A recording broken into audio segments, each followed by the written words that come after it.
I'll never forget this day.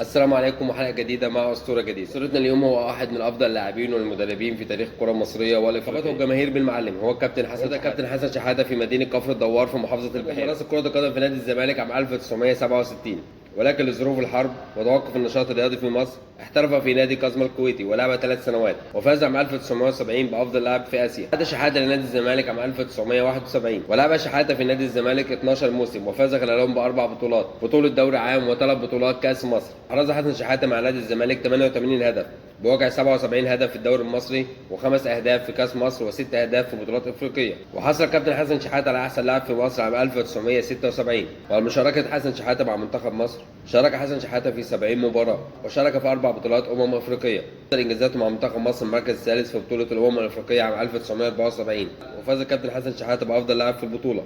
واعتزل الكابتن حسن شحاته كره القدم عام 1983، وبعد اعتزال كره القدم اتجه بعدها للتدريب وتولى قيادة فريق الشباب بنادي الزمالك، ثم عمل مدرب مساعد مع الفريق الأول. وخارج مصر درب الكابتن حسن شحاته نادي الوصل الاماراتي ونادي الشرطه العماني، ودرب العديد من الفرق داخل مصر. افضل انجازات الكابتن حسن شحاته في القسم الثاني الصعود بنادي المنيا والشرقيه ومنتخب السويس للدوري الممتاز. كانت بدايه الكابتن حسن شحاته الحقيقيه في التدريب مع منتخب الشباب عام 2001، واستطاع الفوز ببطوله الافريقيه للشباب في بوركينا فاسو عام 2003 مع مجموعه من اللاعبين امثال عماد متعب وعمرو زكي واحمد فتحي وحسن عبد ربه ولاعبين اخرون اصبحوا نجوم فيما بعد. وصعد ايضا مع منتخب الشباب لنهائيات كاس العالم، قدم اداء جيد في دوري المجموعات قبل ان يخرج من دور ال16.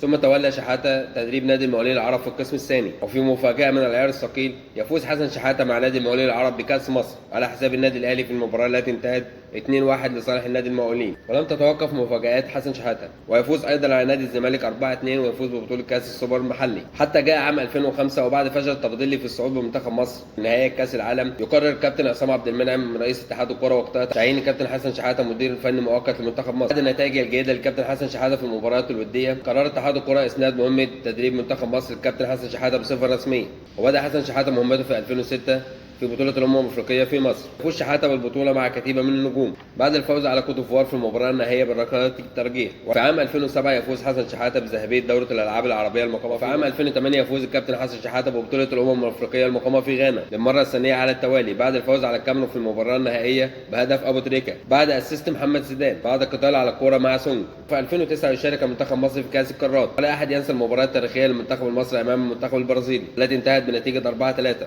وأيضا الفوز على إيطاليا 1-0. ولكن خرج المنتخب المصري من البطولة بعد الهزيمة من أمريكا 3-0. ولم يستطيع حسن شحاته الصعود لكأس العالم مع منتخب مصر عام 2010 بعد الهزيمة من الجزائر في المباراة الفاصلة 1-0. ولكن سريعا ما عاد شحاته الانتصارات مرة أخرى، وفي بطولة الأفريقية عام 2010 المقامة في أنجولا يفوز المنتخب مصر بالبطولة بعد الفوز في المباراة النهائية على غانا 1-0 بهدف محمد ناجي جده. نجح شحاته بالصعود منتخب مصر في تصنيف الفيفا للمركز العاشر. وفي عام 2011 يترك المعلم حسن شحاته تدريب المنتخب المصري بعد الفشل في الصعود لبطولة الأفريقية عام 2012 بعد الفوز ببطولة الأفريقية 3 مرات على التوالي عام 2006 و8 و10، والفوز بذهبية دورة الألعاب العربية المقامة في مصر عام 2007 فضلا على الأداء الجيد لمصر في كأس القارات. كم انت كبير يا شحاته، كم انت رائع يا مايسترو. نعم، ارفعوا اقلامكم خلاص نحو سندكم، خلاص شيلوا انتقاداتكم، خلاص خلاص خلاص خلاص. الرجل كتب التاريخ، الرجل الذي غير التاريخ. كم انت قوي الشخصيه يا شحاته، كم تحملت كم تحملت. ولكن العبرة بالخواتيم. بطل افريقيا 2006، بطل افريقيا 2008، ذهبية الالعاب العربية بعد 30 سنة رجعت لمصر. ماذا تريدون؟ كم احبك يا شحاتة، لانك مثال ونموذج للمدرب الوطني الذي يصمت والذي لا تدفع له مثل ما يدفع للاجنبي، ولكن شعاره حب الوطن، غايته الابداع وغايته الانتصار. انتهت قصتنا مع الأسطورة المعلم حسن شحاته. انتظرونا في قصة جديدة مع نجم جديد وأسطورة جديدة. فضلا وليس أمرا ادعمونا بلايك وتفعل الجرس واشترك في القناة. السلام عليكم.